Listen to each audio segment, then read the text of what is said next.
all states have got that 0.5% additional incentive. Some of states has got 1.25% increase. Some states have got both 1.25 and 0.25 adding together 0.5% of additional percentage of GSDP to borrow from the market. Sorry if I may just ask. Last we saw some states reaching 4% and all that, or 4.5. Where are they getting the funds to? I mean, where you are last year you allowed borrowing only 3%. So we only allow 3%. Then what? Yeah. Where is the? Sir, as I said, FRBM Act is state government's own act, and if they breach it, they are breaching their own law. There's nothing. Where are they getting the resources from? Are these FRP states? No, we saw in the presentation. So these are FRP states, sir. Then it has been just over and above the Public account. Keep going. No, some of the states do breach their FRBM limits, sir, rolling limit. They have decided their rolling limit, and they do breach every year. Some of the states breach it, and they breach their own law. So here from central government, we don't check those fiscal deficit. If I remember correctly, states which owe money still to the union government, and I think 2025, all of them will owe, they have to get permission of the union government to borrow. So if they are borrowing, it has to be done with explicit permission of the union government. You cannot say that they are borrowing on their own. Sir, they do it from the public accounts, and public accounts is not borrowing. It's a banking operation of the states. So that limit is applicable for market borrowing only. So No, there is. Before you explain public account, let me also ask what Victor has just said, that there has been this apprehension about central entities, NABARD, HUDCO, and others pushing states to borrow without taking 293 permission. Sir, may I just clarify on that, whatever I know? I am saying pushing states. They have approached, I mean, it's been reported, all this is anecdotal. They have been to the chief secretary, so that state has borrowed, they have not asked. So what happens is that besides the borrowing on the budget of the state government, which comes within the FRBM limits and targets, there is another window that is available through the state's ability to give guarantees against borrowings made by what are known as the special purpose vehicles. So a state is perfectly free to set its guarantee limit at any level that it wants. There is no prudent kind of a limit which is mandated by the central government here, and create any number of SPVs which can borrow from these entities like HUDCO and NABARD, and every state is facing this scenario today against guarantees given by the state government. So for instance, in Sikkim, the guarantee limit is 3 times the total revenue receipts of T-2. And that is again subject to interpretation whether those revenue receipts are your own revenue or does that include tax deduction to the center. So there is a liberal interpretation that is possible there. So I think what Professor Chakravarti you may have done is to take the entirety of borrowings and put that in this bracket of... this is the fiscal deficit from the budget. No, let me just clarify one thing, because this has been, the CAG has ruled time and again that if a state entity borrows and if that borrowing is being serviced from the budget, that means you are providing for both the interest and the installment for principal repayment in the budget, then this should count against state borrowings. So it should come under the overall... It should, and I mean, it's another matter that the central government has defaulted this time to the tune of 36,000 crores if you use the same principles. But the CAG, and way back in Madhya Pradesh, we abided by the CAG thing, and there have been, across states, there have been this ruling given by the CAG, time and again. In the state government FRBM Act, they have a provision for this state guarantee also. It's provided there, and many of the states come here to take additional guarantee. Guarantee is different. Guarantee means that will not be reflected in the state budget. No, But this is beyond what he is picking up is obviously from the budget. That means at least the servicing of that loan is being shown on the budget. So, but then your question remains, Yes. how do they... How to get around the 3%? So 3%? that is something I think it's not fair to the more disciplined states. I would say. can anybody shed light on this? Because No, this this is is- in the FRBM committee also. Yeah, the states are borrowing It's not borrowing. See, if you look at the finance accounts, it's a borrowing and other liabilities. The liabilities are those liabilities which is part of the fiscal deficit, but government is not a borrower but a banker. Say your provident fund contribution, which goes into the public account.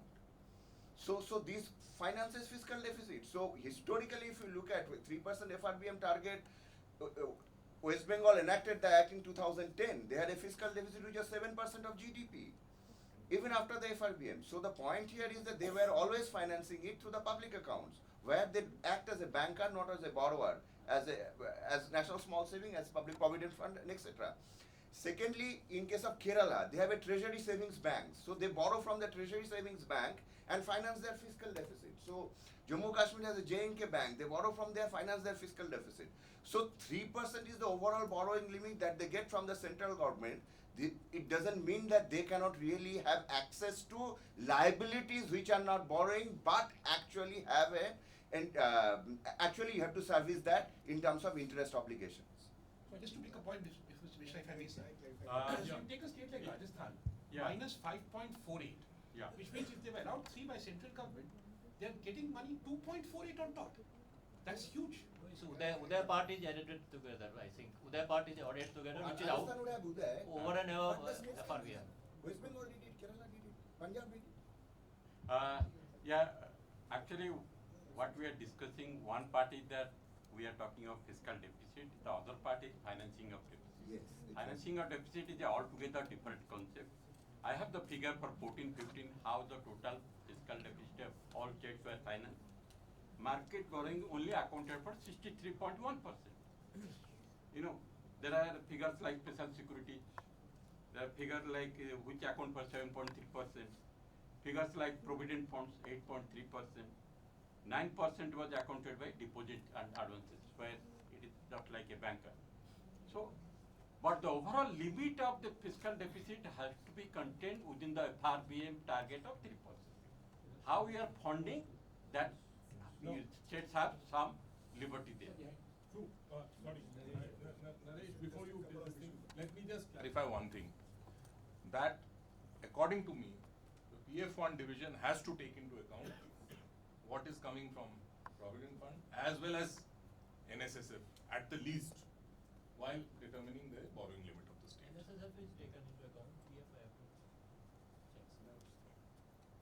have to check. Yeah, Naresh, please. As sir mentioned, when the departments, when the state governments come to department expenditure for financing of their deficit, what department of expenditure has to see the entire financing needs. So borrowings, NSSF, their own, and then the public account balances, other activities. So whatever funds they are using for financing from public account, the cash balance there. So what may happen in practice is that when they project to finance ministry, they may be projecting lower financing from the public account. And in actual results, it may be higher. But it would be in few cases. Most of the cases would not be there. The only sense I get is from so much of slippages. One is FRP, because a number of states have joined FRP, not just the 7 states. So a number of states have taken over the DISCOM liabilities, and they are for repayment and servicing of 17 states. 17 states have taken. So that could be the factor, plus 6 states which have been allowed more than 3%. So these could be the major factors for the slippages. Commissioner, anything else whether you would like to add? Yes, I have one or two specific points. You know, we had a lot of discussion on BE, RE and actual. You know, 2014-15 is a very demarcating year. You know, if you look at 14-15, BE total central transfer was estimated at 6.7%, and we keep on talking about RE. That RE is usually after 8-9 months of figure available. The figure remain at 6.6%. And when actual figure was available, it was 5.4% of GDP. See the difference between RE and BE, RE and actual. So here we are talking about BE. So the type of margin which we can see after the RE and actual will be too much. And this sort of things keep on happening, and is, every year there is a pattern. So the pattern, I am just going to talk a little bit about the pattern. If you talk of the fiscal marksmanship, there are three types of states you can identify. Even if you look at the 16-17 figure, there are northeastern states which are more or less surplus, starting from in the last 10 years or so. They are revenue surplus. There are 4 states which are revenue surplus.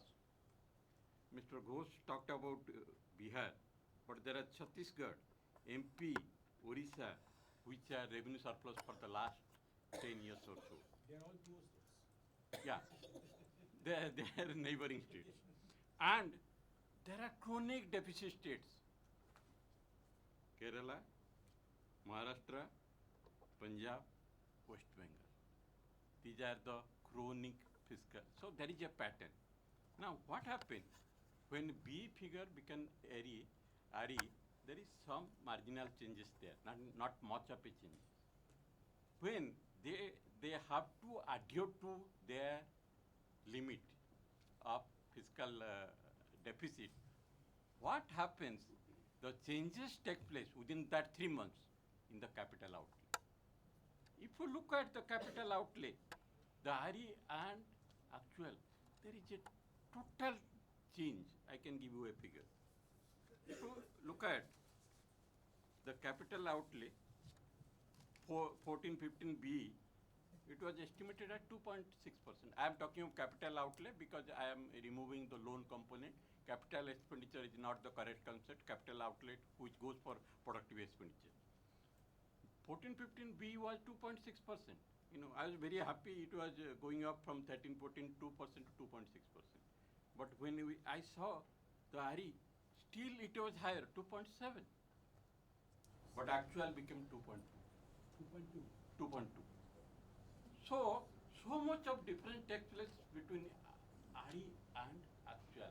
And the major change takes place in capital outlay, not in any other expenditure. So states try to adhere to their FRL target, and through that process, whatever 3 months, total decline of all sort of capital expenditures happens. This is the pattern I have been seeing every year. So we have to see that.